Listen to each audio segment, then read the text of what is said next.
JCOBridge create a bridge between Java and .NET. This video shows how to use JCOBridge to create a Java Swing, cross-platform, user interface in C# that build and run in a Linux machine via .NET Core. The resulting application can be builded and executed on every .NET Core supported platform. You can import Java packages in your .NET application, instantiate Java objects and components, use enums, static fields and in a transparent way. JCOBridge can also subscribe to AWT and Swing Java events and manage the user interaction from .NET code. Thanks to the available NuGet package and the NuGet template packages, testing the JCOBridge features is really easy.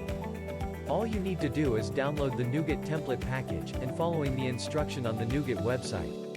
The JCOBridge AWT console project template, create a Java user interface with 2 buttons subscribed by the .NET code, is a simple application that is a good starting point to understand the basic concept.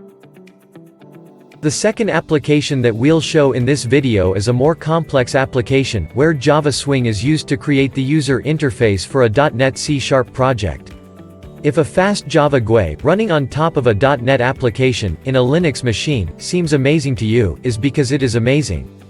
But JCOBridge is not only this, you can also use it to integrate .NET assemblies in Java application, to embed Java graphical controls on WPF application, or WPF controls on Java application.